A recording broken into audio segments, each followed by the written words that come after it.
नमस्कार स्टूडेंट, स्वागत है आप सभी का पीयू द ऑक्सफोर्ड के लर्निंग प्लेटफॉर्म पे। तो ये टॉपिक का डिमांड जो है बहुत ज्यादा था कि 40% वाले सिलेबस क्या होगा। 40% से रिलेटेड है जो स्टूडेंट सिलेबस जानना चाहते थे। तो और ये सिलेबस बिल्कुल सिंपल वे में नहीं, बहुत जगह पे है जो सिलेबस अपलोडेड है, लेकिन आप सभी को सिलेबस इस तरीके से जानना था कि पूरा का पूरा प्रीवियस ईयर क्वेश्चन को एनालाइज करके है जो हम लोग बता रहे हैं। प्रीवियस ईयर क्वेश्चन हमारे जो कोर्सेस है हमारे उसमें सॉल्व करवा दिया गया है। खैर, इस वीडियो में हम लोग क्या डिस्कस करेंगे, जो 40% देखिए पटना विश्वविद्यालय का जो एंट्रेंस एग्जाम होता है उसमें 40% है जो आपका जनरल सेक्शन है। चाहे तो आप बीए का स्टूडेंट है, चाहे बीएससी का स्टूडेंट है, चाहे बीकॉम का स्टूडेंट हो, किसी भी चीज में आप और फिर किसी भी चीज में एडमिशन लेना चाहते हो, BBA, BCA, BMC, functional English, biotech, BSW, Patna विश्वविद्यालय में ऑफर किए जाने वाले कोई भी कोर्स में आप अगर एडमिशन लेना चाहते हैं तो ये आप सभी के लिए बहुत ही इंपॉर्टेंट है। 40% का जो सिलेबस है ये सारे स्टूडेंट को सॉल्व करने वाला है। तो इसी के सिलेबस है जो बिल्कुल अच्छे तरीके से हम लोग समझने वाले हैं क्या क्या टॉपिक है। और उस टॉपिक में जैसे कि जनरल साइंस में पता नहीं चल पाता है, जनरल साइंस का 20 क्वेश्चन रहता है और 20 क्वेश्चन है जो अलग अलग डाइवर्स टॉपिक से रहता है, तो उसको हम लोग बाइफरकेट करके समझाएंगे। फिर मैथ और रीजनिंग में कितना इंपॉर्टेंट टॉपिक है वो भी आप सभी को अच्छे से हम लोग समझाने वाले हैं। तो चैनल पर नए हैं, चैनल को सब्सक्राइब कर लीजिए और हमारे चैनल से जुड़ जाइए जब तक आपकी नामांकन की प्रक्रिया कंप्लीट नहीं हो जाती। और अगर प्रिपरेशन करना चाहते हैं तो आप हमारे ऑनलाइन कोर्सेज के साथ जुड़ सकते हैं। हमारे ऑनलाइन कोर्सेज में आपको 100+ इंट्रेंस ओरिएंटेड लेक्चर प्रोवाइड कराया जाएगा। उसके बाद जो आपका पीडीएफ होगा दोनों लैंग्वेज में भी होगा, हिंदी में भी और इंग्लिश में भी। फिर आपका है जो हमारी अपनी ये जो क्लासेस कहाँ प्रोवाइड कराई जाएगी, तो क्लासेस हमारी अपनी एप्लीकेशन है एजुकेशन वाला, तो वहीं पे आप सभी को क्लासेस है जो प्रोवाइड कराया जाएगा। तो बिल्कुल स्पेसिफिक मैनर में आप सभी को जो हमारे कोर्सेस हैं उसके जो स्टडी मटेरियल है उसको प्रोवाइड कराया जाएगा।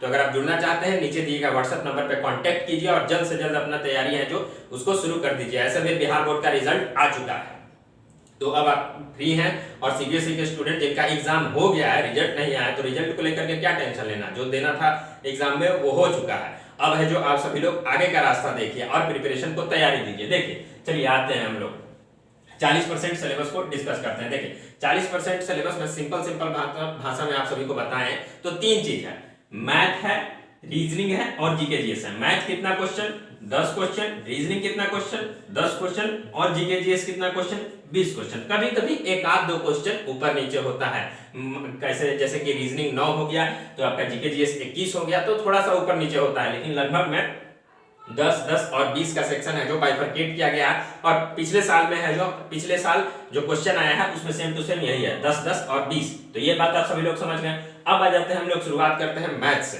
तो मैथ में क्या क्या टॉपिक रहता है, तो मैथ में 13 टॉपिक है, 13 प्लस उससे ज्यादा भी पढ़ सकता है, क्योंकि 10 क्वेश्चन पूछना रहता है, इसलिए जो 13 है जो बहुत महत्वपूर्ण टॉपिक है और प्रीवियस ईयर क्वेश्चन में आया भी था। जैसे कि क्या है, तो प्रॉफिट एंड लॉस है, परसेंटेज है, सिंपल इंटरेस्ट, कंपाउंड इंटरेस्ट, इस प्रकार का टॉपिक है। और हाँ, हमारे कोर्सेज में ये सारे टॉपिक को बिल्कुल अच्छे तरीके से पढ़ाया जा रहा है।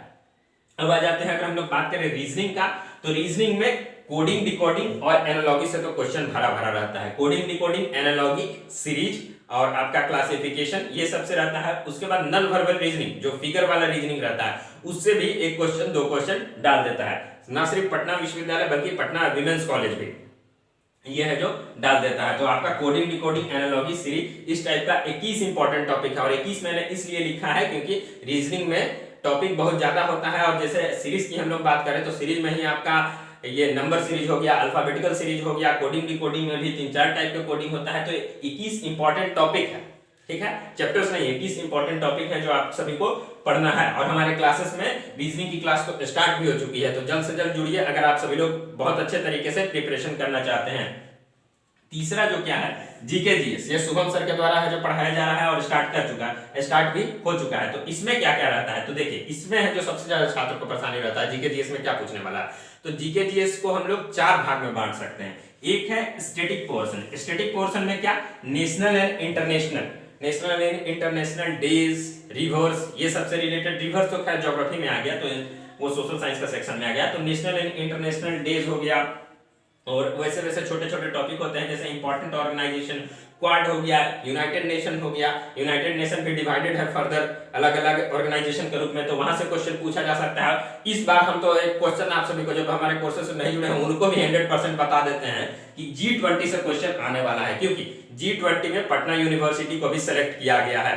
अभी जो G20 समिट चल रहा है उसमें 75 यूनिवर्सिटी को होस्ट के रूप में एक्सेप्ट किया गया है, जिसमें से पटना यूनिवर्सिटी भी एक है, और लगभग 10 दिन पहले ही इसका मीटिंग भी हुआ था पटना विश्वविद्यालय के मुख्यालय में। तो G20 से क्वेश्चन रहने वाला ही है। तो ये हो गया एक स्टैटिक पोर्शन। उसके बाद अगर हम लोग अगला बात करें तो सोशल साइंस। सोशल साइंस में क्या आता है? सोशल साइंस में हिस्ट्री, ज्योग्राफी, पॉलिटी, इकोनॉमी। तो इससे कुछ कुछ वैसा टॉपिक, जैसे नदी, ज्योग्राफी में कौन सा नदी किस शहर के किनारे है जो बह रहा है, तो इस टाइप का क्वेश्चन स्टैटिक में पूछ देता है। तो सोशल साइंस का पोर्शन हो गया, और ये फिक्स नहीं है, क्वेश्चन ऊपर नीचे हो सकता है, इसलिए मैं बता नहीं रहा हूँ कि सोशल साइंस वाले सेक्शन से आपका 6 क्वेश्चन पूछ देगा, ऐसा कोई फिक्स नहीं रहता, ऊपर नीचे भी कर देता है। तो मतलब क्वेश्चन अगर 100% बात करें तो जीएस से 20 क्वेश्चन आता ही है, जीके जीएस से, लेकिन ऊपर नीचे हो जाता है। तो ये स्टैटिक हो गया, दूसरा सोशल साइंस हो गया। तीसरा क्या होता है? General science. जनरल साइंस से भी क्वेश्चन पूछ देता है, जैसे नॉर्मल टेम्परेचर बॉडी का क्या होना चाहिए, एक ह्यूमन बॉडी का नॉर्मल टेम्परेचर क्या होता है, तो उस टाइप का स्टैटिक टाइप का क्वेश्चन जो जनरल साइंस से बनता है। या फिर थर्मामीटर का आविष्कार किसने किया था, टीवी का आविष्कार किसने किया था, तो इस टाइप का है जो क्वेश्चन पूछ देता है जीएस में। और लास्ट है जो करंट अफेयर्स। तो G20 है, जो G20 स्टैटिक में तो आया ही, साथ ही साथ G20 करंट अफेयर्स का क्वेश्चन है। और जो पटना विश्वविद्यालय में इस बार G20 से क्वेश्चन आएगा वो करंट अफेयर्स के तौर पर आएगा, स्टैटिक के तौर पर नहीं, क्योंकि G20 का अभी मूवमेंट चालू है और होस्ट है जो पटना विश्वविद्यालय को बनाया गया है। तो ये है जो अभी करंट अफेयर के सेक्शन में आ जाता है। तो 4 चीज होता है जीके जीएस में स्टैटिक, सोशल साइंस, फिर जनरल साइंस और करंट अफेयर्स। तो ये आपका 40 नंबर का है जो पूरा का पूरा परफेक्ट सिलेबस मैंने आप सभी को बताया है। आप सभी इसको है जो तैयारी करना चाहते हैं तो जल्द से जल्द हमारे ऑनलाइन कोर्सेज में जुड़िए। आप सभी को इस चीज का बहुत अच्छे तरीके से तैयारी करवाया जा रहा है और क्लासेस स्टार्ट भी हो चुके हैं। नीचे दिए गए व्हाट्सएप नंबर पे आप सभी को संपर्क करना है। बाकी मिलते हैं अगले वीडियो में। जो भी टॉपिक पे आप लोग चाहते हैं कि हम लोग वीडियो बनाएं, नीचे कमेंट सेक्शन में बताइए, उसी पे वीडियो बनाया जाएगा। चलिए, धन्यवाद।